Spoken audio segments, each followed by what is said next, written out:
Hello everyone, this is Mrs. J. I'm doing a read aloud of Bud Not Buddy by Christopher Paul Curtis, and we're on chapter 11. If you're following along with me in the book, we're on page 108. The car only went 30 giant steps before it commenced to bucking and finally cut right off. The vampire guy finally caught up with me. He was looking very surprised. He just tapped on the window with his knuckle. He said, "Roll the window down for a minute, Bud." Sometimes it's terrible to have been brought up so proper. I couldn't help myself. I rolled the window down just enough so that our words could get in and out, but his hands or claws couldn't. He said, "Okay, what's this?" I said, "Don't you think I can read? How come you're carrying around real human blood in your car?" I showed him my jackknife. "I'ma warn you, I know how to kill vampires. This knife is genuine solid 24-karat silver." He put both of his hands over his face and shook his head back and forth a couple of times. He said, "Sweet baby Jesus, why me?" Then he said, "Bud, if you were from Flint, I'd think you might believe that. But you're a Grand Rapids boy. You've got to be smarter than that. If I was a vampire, why would I have got that sandwich in a bottle of red pop?" I thought for a second, and then the answer jumped out. "Bait!" He put his hands back over his face. This time, when he pulled them away, he was laughing. He said, "Bud, if I was a vampire, I wouldn't have to catch little boys. I'd just stick my fangs into one of them bottles and have my supper. Besides, where have you ever heard of a vampire that knew how to drive a car?" It all made sense. All the moving pictures showed I'd ever seen and all the books I'd read about vampires, I never could think of seeing one that could drive a car. But I wasn't going to take any chances. "Could I please see your teeth, sir?" "What?" "Your teeth, sir." The man mumbled something, shook his head again, and leaned close to the window glass and opened his mouth. Even though he didn't have fangs, his teeth still looked kind of scary. They looked like they could bite a pretty good grapefruit-sized chunk out of you. Then he said, "Bud, I've got to get this blood to the Hurley Hospital in Flint. They need it right away for someone's operation. I can look at you and tell you're far too smart to believe any nonsense like vampires, son. Be a good boy and open the door." I pulled the lock up for him and scooted over to the passenger side of the car. I unlocked my door just in case he had any tricks up his sleeve. He got in the car and said, "You'll never know how grateful I am to you, Bud.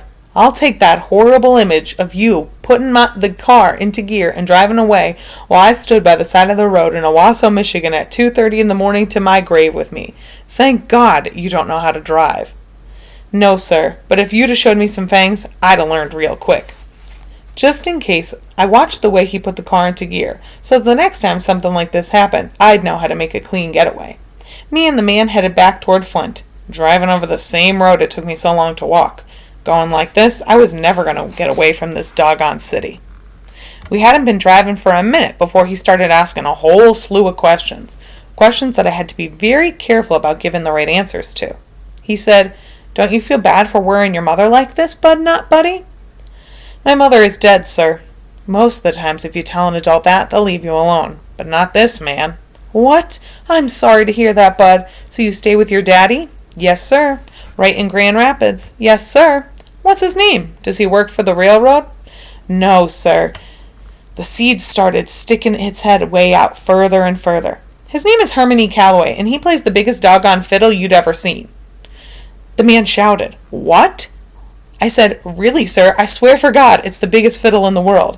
He said, "I know who your father is. Everybody in Grand Rapids does." I didn't say anything. He said, "Well, I'll be. You know, at first glimpse, I wouldn't say that you look much like Herman, but now that I look at you, I suppose you do. Of course, he's quite a bit bigger, if you know what I mean." That was the best news I'd had all day. My face nearly split in half from my giant smile.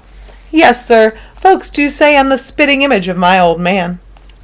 He really started shooting the questions at me, so to stop him I said, "Sir, can I please have the sandwich and the rest of the red pop before I answer any more questions?" He slapped his forehead and said, "Oh, I'm sorry, Bud. I was so surprised about who you are and so happy that you didn't drive off that I forgot all about our deal." He handed me the sandwich and the pop and the apple. I was so hungry that I forgot all about scraping the mustard off the bologna sandwich, and even like that, it was the best sandwich I ever had in my life. "Bud," he said, "my name's Mr. Lewis. Now, if you were about 15, 20 years older, you can call me Lefty. But you're not, so you can't. Mr. Lewis will do just fine." I shoved the part of the sandwich I was chewing to the side of my mouth so I could say, "Yes, sir, Mr. Lewis, sir." He said, "I'm not ashamed to admit it. You gave me the scare here tonight that I'll never forget. Just so you know, I'll be having nightmares about meeting you for the rest of my life. I'll wake up in a cold sweat many a night with that picture of you and my car pulling away with that blood on the seat. I can see it all now. I'll be sound asleep deep in the middle of a Ruth Dandridge dream, when all of a sudden I'll be standing on the side of the road in Owasso, Michigan at 2:30 in the morning, and I'll be seeing you in my car and that blood pulling away with nothing of you showing but that little peanut head of yours peeking up over the dash." He looked me out of the side of his eye. "Anyone ever tell you got a little peanut head?" I glugged down the pop I'd been swishing around in my mouth and said, "No, sir."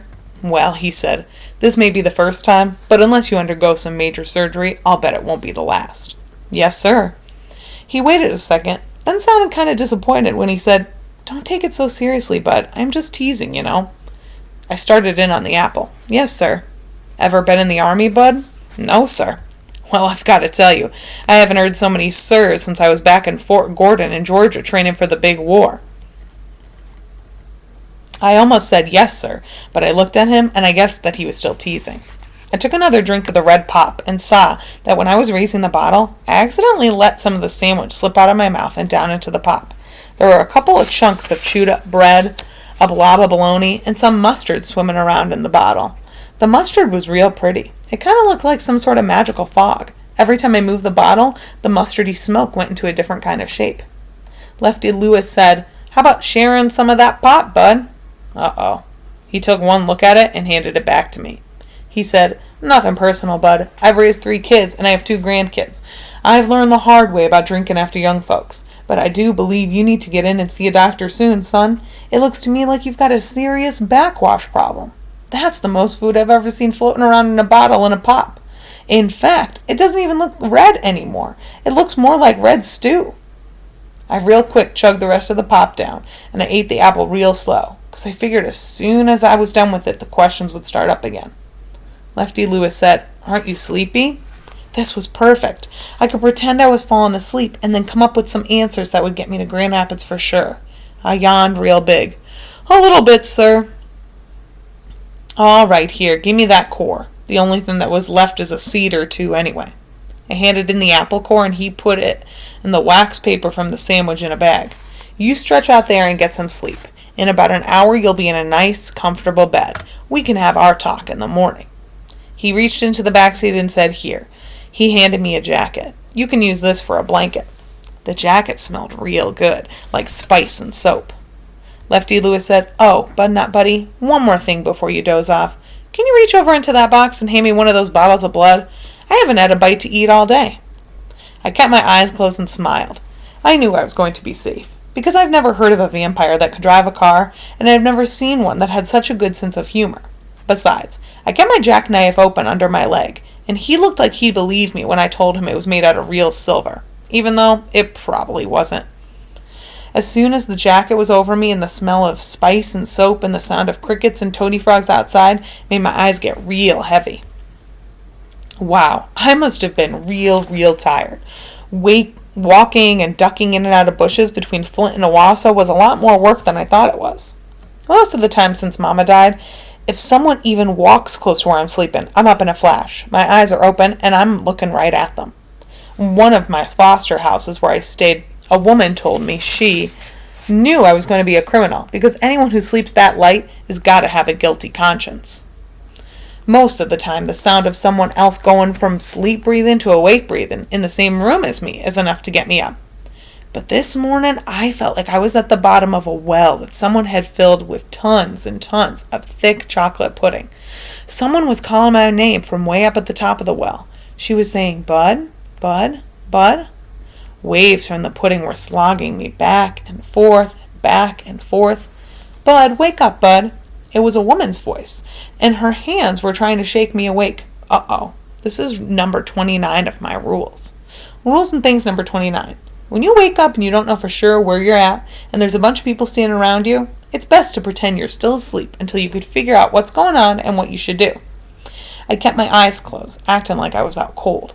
The woman said, Papa, what on earth are all these lumps and bites on this baby's face? The man answered, Well, he was walking all the way from Grand Rapids to Flint. It looked like he provided a paltry meal for every mosquito on the way. The woman said, This poor child must be dead. I hate getting him up. I wish he could stay with us for a while, at least until he's had his sleep.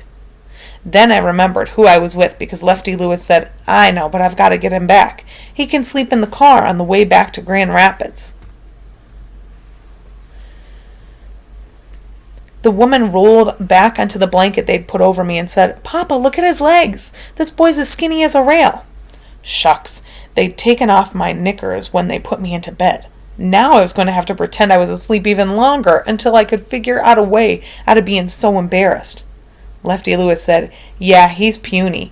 Good thing his legs don't touch when he walks, 'cause those two of those twigs got rubbing once against each other. They'd have a fire going in no time. The woman said, That's not funny. He doesn't even look like he's been fed right. Now, who's his father again? You said you know him? Everyone in Grand Rapids does. I'm surprised you can't remember him. He's quite a big fish there. See, I told you it was smart to pretend you were asleep some of the time. Now I was going to learn some things about my father. The woman said, What kind of man is he that he let this child be so thin? And look at the condition of the boy's clothes. Everything is either too small for him or almost in tatters. Where is this child's mother? There is not much of a woman's touch about him. Lefty Lewis said, It seems to me that the Mrs. Calloway I knew passed away a long time ago. The boy says he's 10, and I'm pretty sure she died quite a while before that. But you know how musicians are. There can be at least a few Mrs. Calloways that I don't know anything about. That meant that my dad was married to someone before he met my mom. Lefty Lewis, his daughter, said, Well, I think it's a sin. I'm only half mine to keep this boy for a while and put some fear into his daddy's heart. But he probably wouldn't even miss him. Lefty Lewis said, Now you stop being so judgmental. Herman's got a reputation for being no nonsense, not mean. Does this child have any brothers or sisters? I believe he's got a sister, but she'd have to be his half-sister. Must be full-grown by now. The woman pulled the blanket back over my legs and shook me again. I was glad I could stop pretending I was asleep. I was sick and tired of hearing about how skinny I am and what a mixed-up family I come from. She said real soft, Bud, wake up. Come on, sweetie. I've got a nice breakfast waiting for you. Food. I started blinking and acting like these were the first words I'd heard all morning. I said, Huh? Like I was kind of confused. The woman smiled real big and said, Oh, I see that got your attention, didn't it? Good morning, young man. Good morning, ma'am. Good morning, Mr. Lewis. He said, Hey, you remembered my name. I'm impressed. Good morning, Walkin' Willie. We've got to hit the road in a bit. Better hurry up and get some food in your belly. He acted like he was whispering just to me when he said, The food in this joint ain't the best, but I guarantee after you eat here, you won't be hungry for days. This meal's going to be sitting in your stomach like a rock for a good long time. The woman said, Ignore him, Bud. My father doesn't mean anything. He just can't stop teasing. I said, I know, ma'am. He told me I got a head shaped like a peanut. The woman slapped her father on the arm. Papa, I can't believe you've teased this child already. What is on your mind? Lefty Lewis rubbed his hand over my head and said, Look at this noggin. I rest my case. Boy's got one of those George Washington Carver experiments, sprouted legs and run off. You sure you're not from Tuskegee, Alabama, Bud? I said, No, sir. The woman sucked her in her lower lip and swallowed a smile before she said, See, Bud, he can't help himself, but he really doesn't mean anything. Do you, Papa? The way she asked, you'd have to be pretty stupid not to know how to answer her. Lefty Lewis said, Not a thing. It's just that his daughter spoke up. My name is Mrs. Sleep, Bud. Pleased to meet you, ma'am. Now, while you wash up, I'm going to go get some clothes that my boy outgrew a while ago. Barely been used. So when you get dressed, you come on down and we'll eat. You chose a great day to visit. We're having a very special breakfast today. Pancakes, sausages, and toast, and a big glass of orange juice. You can meet Scott and Kim, too. How's that sound? That sounds really good, ma'am. Thank you very much. Don't mention it. It's a pleasure to have such a well-mannered young visitor. Mrs. Leet and Lefty Lewis left the room. As soon as they were down the hall a bit, I could hear her start in on scolding her father. I just can't believe it. You know, Mama was right about you. All I could hear was him mumbling some answer, and then her slapping his arm again. After I got out of the bathroom, I saw that Mrs. Sleet had put some clean clothes out on the bed. My old clothes were gone, except for my drawers, which I hadn't taken off. She'd even put clean drawers out for me, so that when I put them on, I stuck my old ones down into the pocket of my new pants. I could ditch them when I got to Grand Rapids. It's too embarrassing to have strangers look at your dirty drawers, even if the stranger is as nice as Mrs. Sleet. The new clothes were just a little bit too big, but they were long pants and not knickers, so I didn't care. I rolled the cuffs in the pants and sleeves, and they fit pretty doggone good. Man, my first pair of trousers. I let my nose lead me down to where the smell of pancakes and toast was coming from. The Sleets had a room for eating, and it was a great big table right in the middle of it. The first thing I noticed was a huge pile of pancakes sitting on a blue and white plate on the top of the table. Lefty Lewis was sitting with Mrs. Sleet's kids. The little girl had on a big smile, and the boy was looking at me kind of hard. It wasn't one of those put-up-your-dukes looks, but it was just kind of like a look like one dog gives to another dog that might be passing through his neighborhood.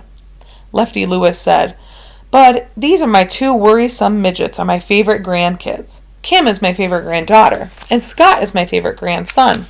Of course, they're my only grandkids, so in fairness, you'd also have to call them my least favorite grandkids." These two kids had had a lot of practice being around their teasing old granddad, because they didn't pay him no mind at all. "Hi, my name is Bud, not Buddy."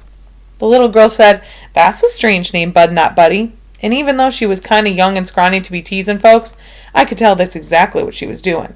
Lefty Lewis laughed and said, "That's my girl," and then went into the kitchen.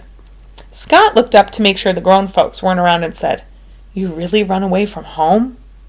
I had to stop to think. It's one thing to lie to a grown-up. Most of the time, adults want to hear something that lets them take their attention off you and put it on something else. That makes it easier and not too bad to lie to them. You're really just giving them what they want. It's different when you lie to another kid. Most of the times, kids do really want to know what they're asking you.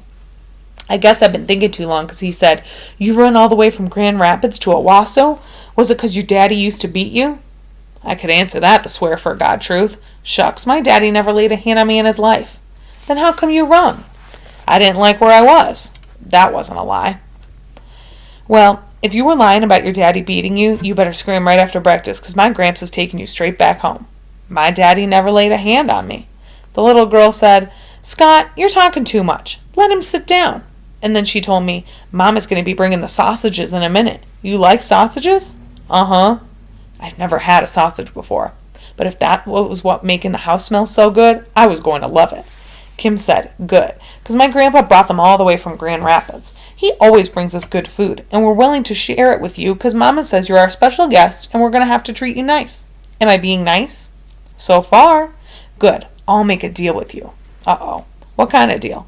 "I'll sing a song that I made up all by myself, and when I'm done, I get to ask you one question, and you have to cross your heart and tell the truth." This didn't sound too bad. "Okay. Here goes. It took me a very long time to make up this song, so I hope you like it." The boy said, "Oh, brother."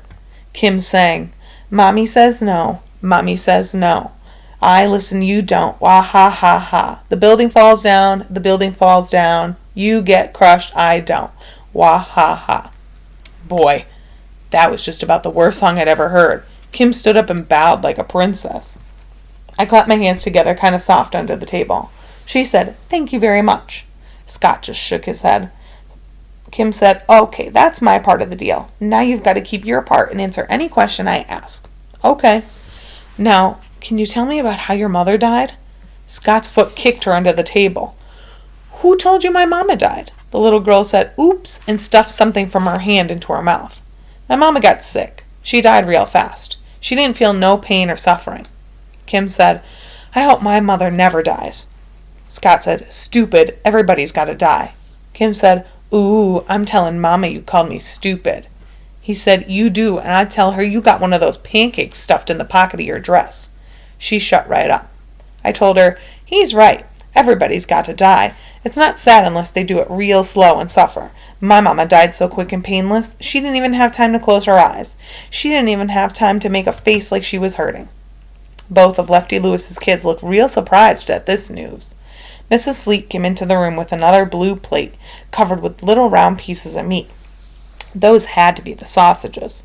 She sat the way her kids were looking at me with their mouths half open and said, Now you two aren't talking Bud's ear off, are you? Scott said, No, Mama, I'm not, but Kim's coming real close. Kim said, I was not. I was just making pleasant conversation. Mrs. Sleet laughed and set the plate on the table right in front of me. Lefty Lewis came out with a big glass jug filled with orange juice and sat down next to me. Mrs. Sleet sat down and said, Scott and Kim, would you like to say grace, please? Everyone ducked their heads down, and the two kids said, God is great, God is good, let us thank him for our food. Amen. Then the people started passing big blue plates around and stabbing toast and pancakes and sausages with their forks. I watched to see how much everyone took, and then I tried to take the same. Then I started to watch how much food the two little kids put on their fork every time so I wouldn't look like a pig. Lefty Lewis noticed I was taking a long time, and he told his daughter, See what I told you, Nina? Poor Bud-Not Buddy is so skinny. His stomach has shrunk down so much, just smelling the food has got the boy full. Oh well, I guess that just means more food for the rest of us. Everyone except me for Mrs. Sleet let out a big cheer. Eating with the Sleets and Lefty Lewis was really hard to do. Not because they had bad table manners or nothing, but because they talked through the whole breakfast, and they kept trying to get me to talk too. At the home, after we say grace, we weren't allowed to say boo. Eating and being quiet is a hard habit to break.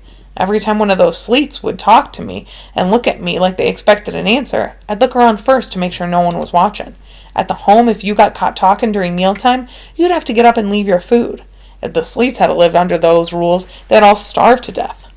They talked after every swallow. They talked after every drink they took. They talked whilst they were wiping off their lips. Shucks, the little girl Kim talked with milk running down her throat. Some of the time the words got glugged up in what she was swallowing, and they laughed. Man, did they laugh. It was hard to tell whose story they were laughing at. They were doing so much chattering. Lefty Lewis was talking about radio shows, and Scott was talking about going to a baseball game to watch Lefty Lewis pitch, and Kim was talking about a little girl she didn't like, and Mrs. Sleet was talking about some people called redcaps. Kim said to her mother, Mommy, can't you tell that Bud-Not Buddy does not know what a red cap is? You gotta explain better. Mrs. Sleet said, Oh, sorry, Bud. Red caps are the men who work at the railroad station, loading the trains and taking people's bags to their cars. That's what Mr. Lewis does. My husband is a pullman porter, and he takes care of people that are on trains. Kim said, Yeah, our dad gets to travel all over the country on trains for free. Scott said, That's because he's working. It's not for free. He gets paid to do it. Lefty Lewis swallowed a big hunk of sausage and said, And you know what, Bud? I bet the thing he misses most is Nina's cooking. I can't tell you how proud I am and how far my daughter's cooking has come. This might be hard to believe, but she used to be such a bad cook that her fried chicken was known to have turned a chicken hawk into a vegetarian. Scott and Kim and Mrs. Sleet started busting a gut. Yup, Lefty Lewis said.